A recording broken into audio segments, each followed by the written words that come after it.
అపోస్తలుల కార్యములు 2వ అధ్యాయము. పెంతెకొస్తను పండుగ దినము వచ్చినప్పుడు అందరూ ఒకచోట కూడియుండిరి. అప్పుడు వేగముగా వీచు బలమైన గాలి వంటి ఒక ధ్వని ఆకాశము నుండి అకస్మాత్తుగా వారు కూర్చుండియున్న ఇల్లంతయు నిండెను. మరియు అగ్ని జ్వాలల వంటి నాలుకలు విభాగింపబడినట్టుగా వారికి కనబడి వారిలో ఒక్కొక్కని మీద వ్రాలగా అందరూ పరిశుద్ధాత్మతో నిండినవారై ఆ ఆత్మ వారికి వాక్శక్తి అనుగ్రహించిన కొలది అన్యభాషలతో మాటలాడసాగిరి. ఆ కాలమున ఆకాశము క్రింద నుండి ప్రతి జనములో నుండి వచ్చిన భక్తిగల యూదులు యెరూషలేములో కాపురముండిరి. ఈ శబ్దము కలుగగా జనులు గుంపులుగా కూడివచ్చి ప్రతి మనుష్యుడు తన తన స్వభాషతో వారు మాటలాడుట విని కలవరపడిరి. అంతటా అందరూ విభ్రాంతి నొంది ఆశ్చర్యపడి, ఇదిగో మాటలాడుచున్న వీరందరూ గలిలయులు కారా? మనలో ప్రతివాడు తాను పుట్టిన దేశపు భాషతో వీరు మాటలాడుట మనము వినుచున్నామే.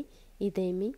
పార్తీయులు, మాదీయులు, ఏలామీయులు, మెసొపొతమియా, యూదయ, కప్పదొకియ, పొంతు, ఆసియా, ఫ్రుగియా, పంఫులియా, ఐగుప్తు అను దేశముల యందలి వారు, కురేనే దగ్గర లిబియా ప్రాంతములయందు కాపురమున్నవారు, రోమా నుండి పరవాసులుగా వచ్చినవారు, యూదులు, యూదమత ప్రవిష్టులు, క్రేతీయులు, అరబీయులు మొదలైన మనమందరమును వీరు మన భాషలతో దేవుని గొప్ప కార్యములను వివరించుట వినుచున్నామని చెప్పుకొనిరి.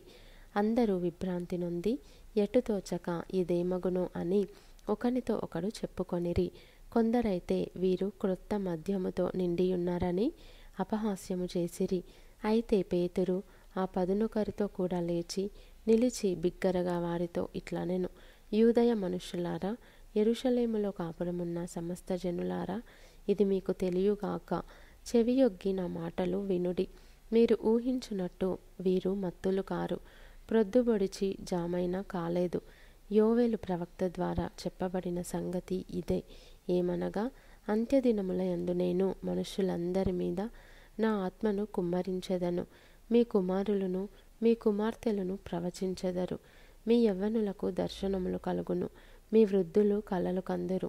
ఆ దినములలో నా దాసుల మీదను నా దాసురాండ్ర మీదను నా ఆత్మను కుమ్మరించెదను గనుక వారు ప్రవచించెదరు. పైన ఆకాశమందు మహత్కార్యములను, క్రింద భూమి మీద సూచక క్రియలను, రక్తమును, అగ్నిని, పొగ ఆవిరిని కలుగజేసెదను. ప్రభువు ప్రత్యక్షమగు ఆ మహాదినము రాకమునుపు సూర్యుడు చీకటిగాను చంద్రుడు రక్తముగాను మారుదురు. అప్పుడు ప్రభువు నామమును బట్టి ప్రార్థన చేయు వారందరూ రక్షణ పొందుదురు అని దేవుడు చెప్పుచున్నాడు. ఇశ్రాయేలు వారలారా, ఈ మాటలు వినుడి. దేవుడు నజరేయుడగు యేసు చేత అద్భుతములను, మహత్కార్యములను, సూచక క్రియలను మీ మధ్యను చేయించి ఆయనను తన వలన మెప్పు పొందిన వానిగా మీకు కనబరచెను. ఇది మీరే ఎరుగుదురు. దేవుడు నిశ్చయించిన సంకల్పమును, ఆయన భవిష్యత్ జ్ఞానమును అనుసరించి అప్పగింపబడిన ఈయనను మీరు దుష్టుల చేత సిలువ వేయించి చంపితిరి.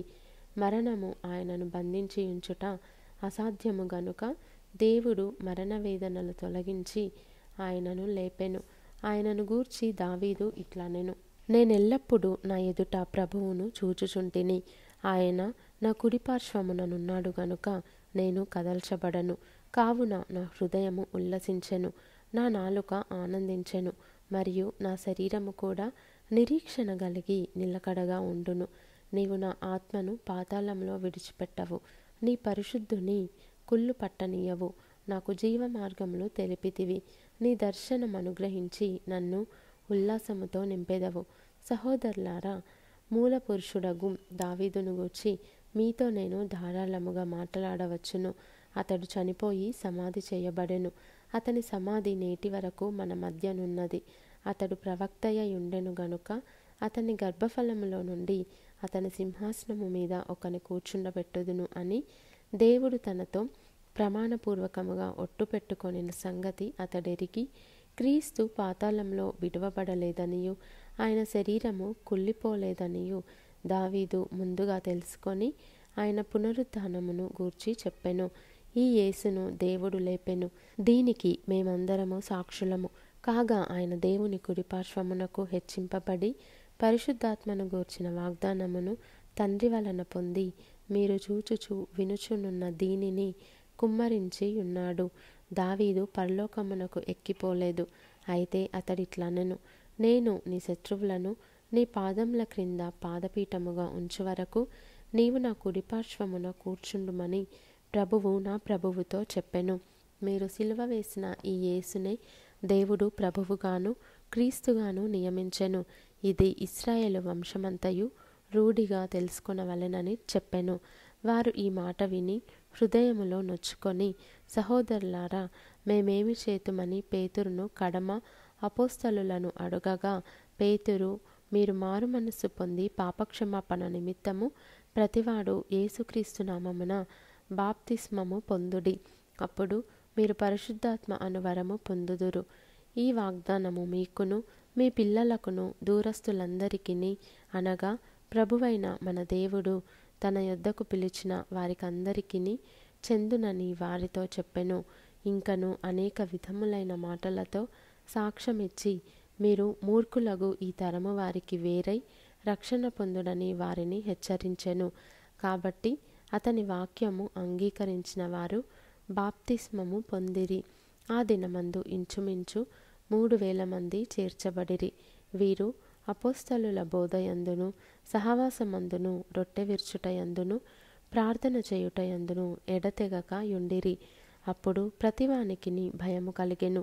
మరియు అనేక మహత్కార్యములను సూచక క్రియలను అపోస్తలుల ద్వారా జరిగెను. విశ్వసించిన వారందరూ ఏకముగా కూడి తమకు కలిగినదంతయు సమష్టిగా ఉంచుకొనిరి. ఇదియుగాక వారు తమ చెర స్థిరాస్తులను అమ్మి అందరికిని వారి వారి అక్కర కొలది పంచిపెట్టిరి. మరియు వారేక మనస్కులై ప్రతిదినము దేవాలయములో తప్పక కూడుకొనుచు, ఇంటింట రొట్టె విరుచుచు, దేవుని స్తుతించుచు, ప్రజలందరి వలన దయ పొందిన వారై ఆనందముతోనూ నిష్కపటమైన హృదయముతోనూ ఆహారము పుచ్చుకొనుచుండిరి. మరియు ప్రభువు రక్షణ పొందుచున్న వారిని అనుదినము వారితో చేర్చుచుండెను.